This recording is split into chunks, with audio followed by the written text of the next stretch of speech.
Buen día, compañeras y compañeros. Una alegría poder finalmente concretar lo que nos habíamos propuesto, que era inaugurar esta conferencia en Santiago de Chile. Para nosotros, por todo lo que se dijo acá al principio, por lo que expresaba la compañera Sonia, la tierra de Salvador Allende, la tierra donde quizás, lo decía ayer, adelantándose al tiempo que hoy estamos viviendo en América Latina, se intentó la utopía de construir la transformación social, de avanzar en una sociedad donde el lucro y la propiedad privada no fueran el eje determinante de la articulación, justamente a través de los votos, a través de la elección en el sistema democrático. Salvador Allende representa para nosotros esos sueños de transformación, esos objetivos por los cuales luchamos, que tienen que ver con la justicia social, que tienen que ver con la defensa de la soberanía nacional, que tienen que ver con la construcción de sociedades solidarias, que tienen que ver con la defensa y el respeto de los derechos humanos y que tienen que ver con la distribución de la riqueza. Y eso está íntimamente ligado a la educación pública. No hay distribución del conocimiento en sociedades que no son capaces de encontrar los caminos para que a través de las políticas públicas y de la presencia del Estado se distribuya la riqueza. En sociedades desiguales, en sociedades donde todavía hay poderosas minorías que hacen prevalecer sus intereses sobre el conjunto de la ciudadanía, la disputa por la escuela pública, la disputa también por la democratización de las relaciones hacia el interior de la sociedad y fundamentalmente la disputa por la distribución de la riqueza. Por eso elegimos Santiago de Chile, porque es un símbolo de la resistencia de los pueblos de América Latina y del Caribe. Hace poco tiempo me tocó estar en una reunión convocado por la Confederación Sindical Internacional en Washington, donde tuvimos una oportunidad que es bastante rara para dirigentes sindicales, que es poder reunirnos en la sede del Banco Mundial con los representantes del Fondo Monetario y los representantes del Banco Mundial.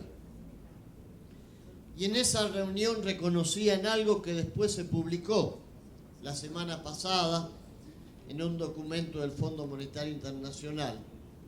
Y es que América Latina es el único lugar del planeta donde en los últimos 10 años decreció la desigualdad social. El único planeta donde se redujo la cantidad de pobres. El único lugar del planeta donde se pudo avanzar con políticas sociales. Desde ya que este reconocimiento habla de una realidad que tiene que ver con la lucha y la resistencia de nuestro pueblo. Por supuesto, a renglón seguido, sorprende leer las conclusiones del Fondo Monetario respecto de algunos de nuestros países como el mío, al que le recomiendan, a pesar de eso, que aplique políticas de ajuste, que reduzca los presupuestos, que contenga el gasto público, etcétera, etcétera.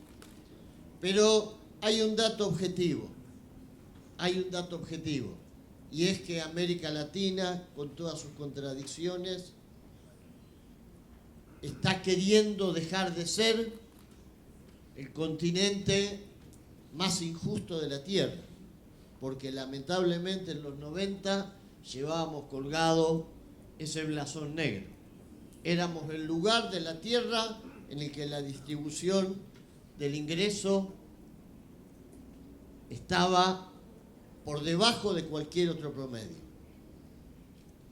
Por supuesto, el movimiento sindical que nosotros representamos tiene la profunda convicción de que defender el derecho social a la educación es, en primer lugar, llevar adelante una disputa que tiene como campo de esa confrontación justamente los sistemas educativos, las escuelas públicas, y que tiene como campo de disputa también el propio pensamiento, las propias creencias y convicciones de nuestra sociedad. Porque yo creo que estamos inmersos en una lucha que es profundamente cultural. Y esta es la etapa que estamos viviendo. Recuerdo que una vez, en la última visita que hizo el comandante Fidel Castro a la Argentina, él nos decía en un discurso que hizo en la Universidad de Derecho que la etapa en la que íbamos a entrar tenía que ver con la lucha de las ideas. Que reducir el número de analfabetos en América Latina era la verdadera acción revolucionaria y que había que apostar a que desde el crecimiento de los sistemas educativos, desde el crecimiento del derecho al acceso a la educación de las mayorías populares, se pudieran construir las condiciones para que esa disputa cultural, para que esa disputa por el sentido común de la ciudadanía pudiese tener resultados favorables para los sectores populares y para los que apostamos a la transformación social. Y estas palabras siguen teniendo absoluta y plena vigencia. Hoy escuchaba a la viceministra de Educación y reconocía en las palabras de esa madre que decía que ella quería tener el derecho a pagar para comprar el acceso de su hijo a un cierto peldaño más arriba en el nivel social de graduación que tiene que ver con la escuela privada. Cuando eso lo dice una compañera del pueblo, como sería esa madre, o cuando una maestra de la escuela pública, o cuando un maestro de la escuela pública decide que el lugar para su hijo es la escuela privada, ahí estamos en presencia de una derrota en el terreno de las ideas. Ahí estamos en presencia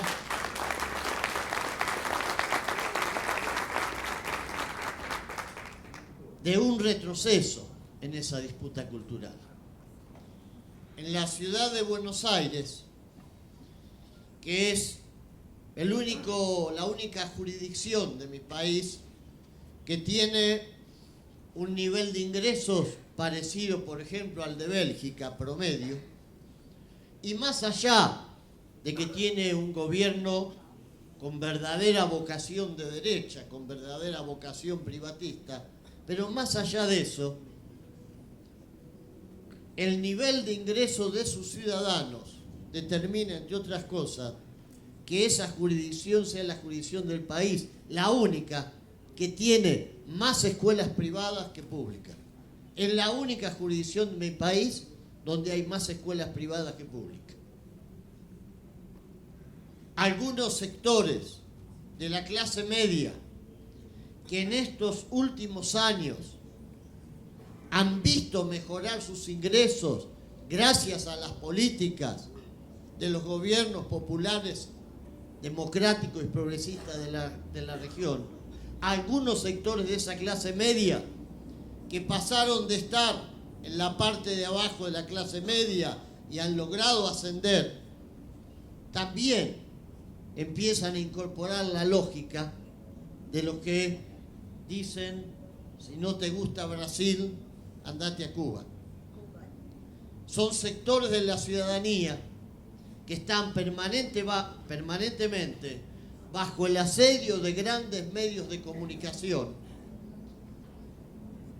concentrados, que son propiedad de sectores económicos muy poderosos, cuyos líderes están vinculados entre sí a través de fundaciones financiadas por grandes conglomerados empresarios multinacionales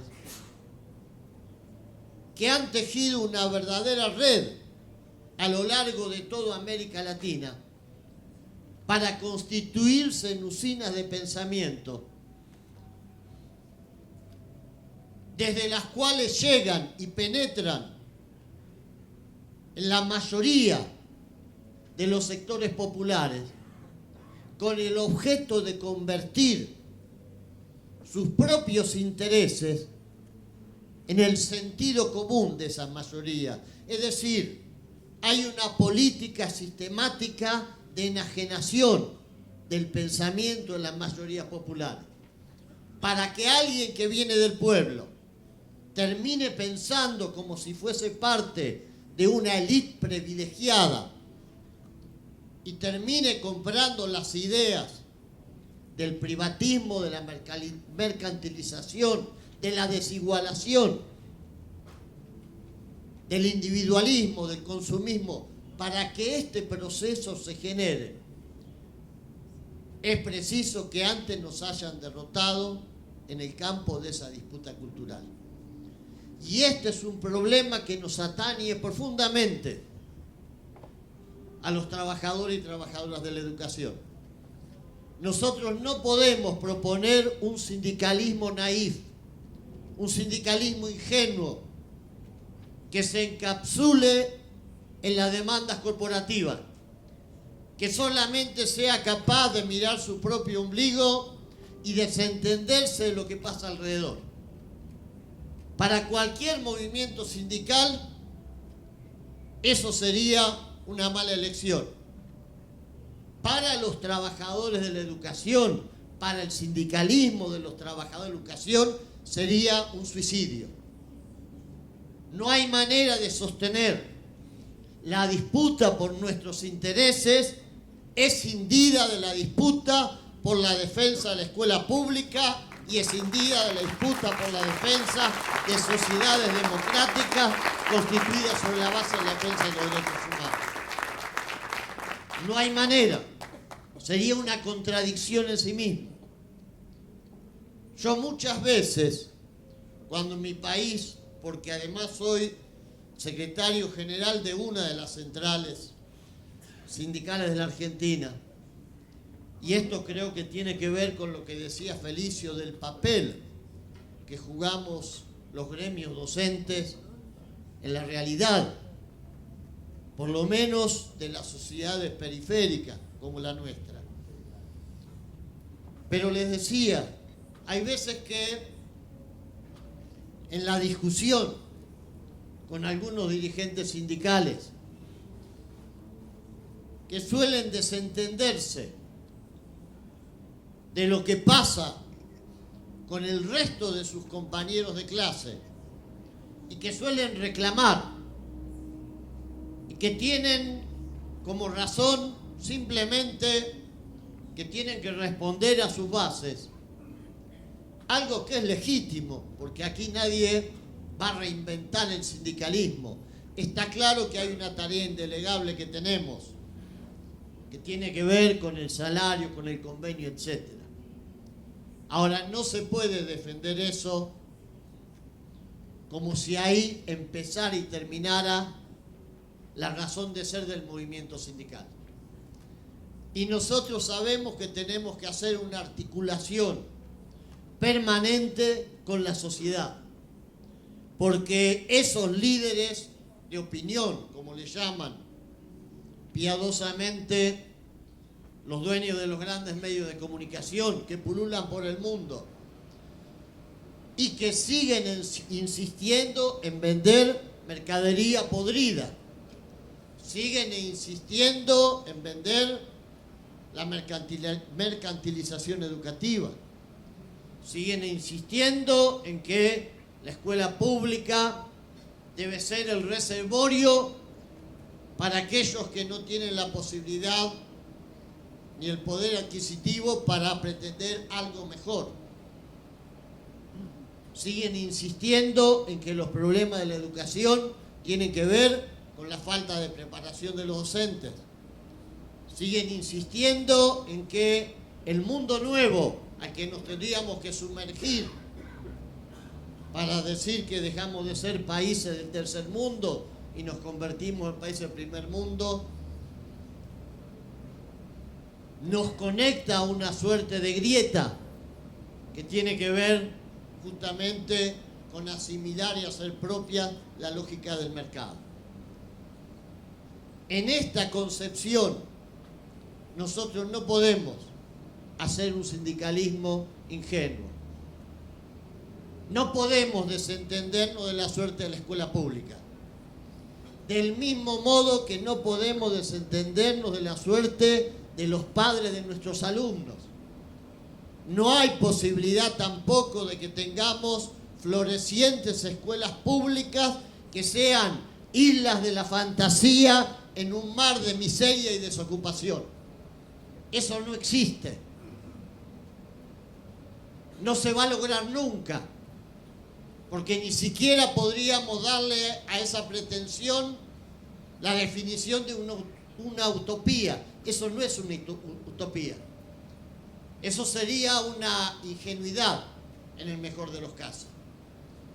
Necesitamos construir sociedades justas, sociedades democráticas. Necesitamos sostener los procesos de transformación y de cambio.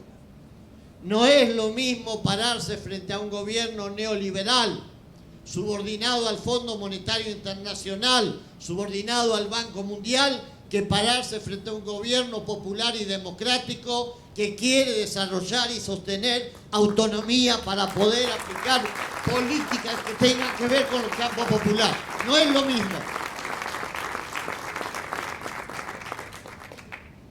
Y en esa disputa nosotros ciframos parte de los cambios y avances que hubo en América Latina. América Latina, ese continente, una vez lo escuché al compañero presidente de Uruguay, al expresidente, a Pepe Mujica, que dijo algo que me pareció una gran verdad.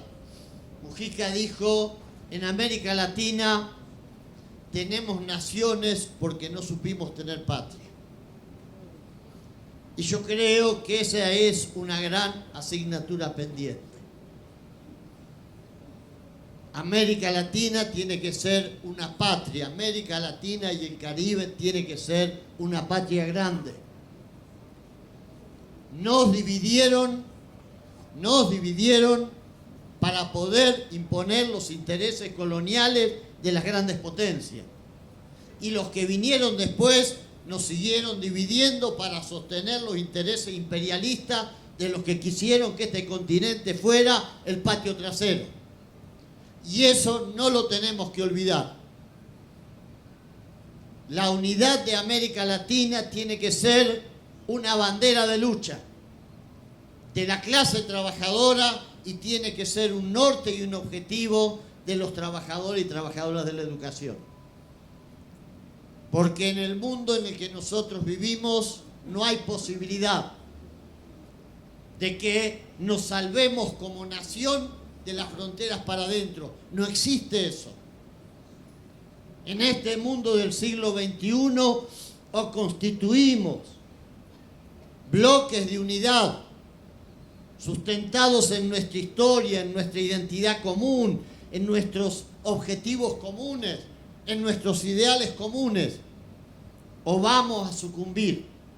La derecha de Brasil, que hoy está en estado de intemperancia, la derecha de Argentina, que ya no tolera un minuto más políticas populares, que quieren volver rápidamente a la vigencia de esas democracias limitadas, de baja intensidad, de las que nos hablaban los teóricos de la Comisión Trilateral y que se aplicaron en América Latina, esas derechas tienen muy claro que hay que tratar de ponerle el fin, el epílogo a los procesos que con todas sus imperfecciones, con todas sus asignaturas pendientes en materia social, con todos los enormes déficits que todavía tenemos en materia democrática, con todo lo que nos falta construir en términos de conquistas sociales, significan, sin embargo, un enorme avance con respecto a lo que teníamos en la década del 90. Por eso, compañeras y compañeros, acá estamos nada más ni nada menos que en la tierra de Neruda, en la de Víctor Jara, en la de Violeta Parra, en la de las luchas libertarias. Acá estamos a pocos días de una cumbre de las Américas que significó cerrar una herida que teníamos abierta y que era la imposibilidad de que Cuba fuese reconocida como parte de la comunidad de las naciones de América Latina. Acá estamos a 10 años, a poco de cumplirse 10 años, de que los presidentes de América Latina fueran capaces por primera vez de ponerse de pie frente a quien venía en ese momento con pretensiones imperialistas a querer cerrar un acuerdo para que todo el continente estuviera sumido en lo que se llamó el ALCA. Y esos presidentes, por primera vez, hablaron y dijeron lo mismo que decía el hombre de la calle. Ahí, por primera vez, fueron capaces de decir: tenemos nuestro propio destino, queremos construir nuestro propio lugar en el mundo y no es a través de ese tratado de libre comercio. Hay que recordarlo, porque ese hecho tiene que ser hacia adelante el mandato a profundizar. Y ahí vamos a discutir el TISA, el TLC y todo lo que es la batería de políticas de quienes quieren dominar el mundo a través del poder financiero y del capital. América Latina tiene una cita, que es Costa Rica, a principios de diciembre. El movimiento pedagógico latinoamericano tiene que ser la fragua para construir desde el debate de ideas la plataforma que nos permita demostrarle a los tecnócratas que vienen desde el norte con sus doctorados, a los gobernantes genuflexos que se arrodillan frente a los funcionarios de turno del Banco Mundial o del Fondo Monetario, demostrarle a ellos que hay un camino distinto, que hay una escuela pública que clama por abrirse paso, que hay una escuela pública que quiere retomar las tradiciones históricas del humanismo educativo, de Paulo Freire, del que fue el maestro de Bolívar, de cada uno de los que hicieron que América Latina tuviera su propia voz. Y nosotros queremos decirle fraternalmente a los compañeros de Noruega, de Suecia, a los compañeros que nos acompañan también de la ANEA y de la AFT de Estados Unidos de Norteamérica, a los compañeros de todo el mundo, que queremos construir en la Internacional de la Educación la fuerza que sea capaz de liberarnos de conjunto, porque estamos hablando de problemas comunes, porque los mismos que quieren colonizar los sistemas educativos de América Latina son los mismos que quieren destruir y destruyen la escuela pública, en Estados Unidos de Norteamérica o en cualquier país del primer mundo. Es una lucha que tiene que ser conjunta, cada uno en sus condiciones, cada uno con sus características, pero en una lucha que nos tiene que hermanar y que nos hermana, no tengo ninguna duda. Decirle al compañero que representa al Sindicato de Trabajadores de la Educación, la Cultura y el Deporte de Cuba, que es un orgullo que el compañero hoy esté acá. No podía ser menos.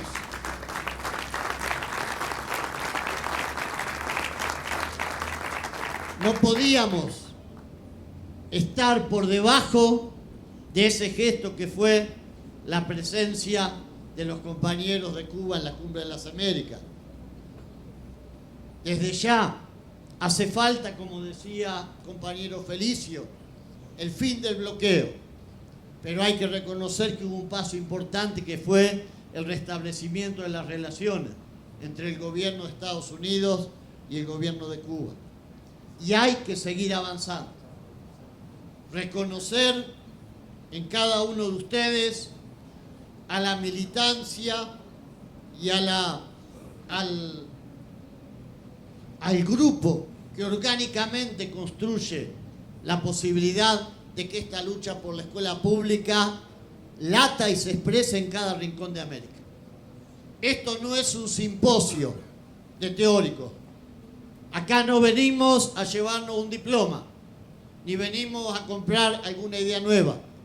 Vamos a escuchar en las conferencias a compañeras y compañeros que nos tienen que nutrir para la lucha de ideas, que nos tienen que nutrir para saber que además de las ideas, cuando hay que poner el cuerpo, hay que ponerlo, como lo pusieron los compañeros de Brasil ante la represión policial de Paraná, y como lo ponen los compañeros todos los días en Colombia, en México, en los distintos lugares de América Latina. Reconocer que para nosotros recibir en este cónclave y en esta organización latinoamericana a los compañeros de México, a los compañeros de Uruguay, a los compañeros de Paraguay, es, además de una alegría, parte de lo que uno dice: debemos construir la unidad de este gran movimiento popular. Ojalá en un próximo encuentro, además de tenerlo como invitado de honor, lo tengamos como parte de esta construcción a los compañeros de Cuba. Nosotros nos proponemos construir esa unidad. Compañeras y compañeros, vamos ahora a iniciar la parte del trabajo. Es un orgullo darles la bienvenida, es un orgullo la presencia de Fred, de Joao Felicio, y reconocer el esfuerzo del Colegio de Profesores de Chile. La hospitalidad, la apertura que han hecho hacia nosotros nos plantea una deuda de gratitud, sin lugar a dudas.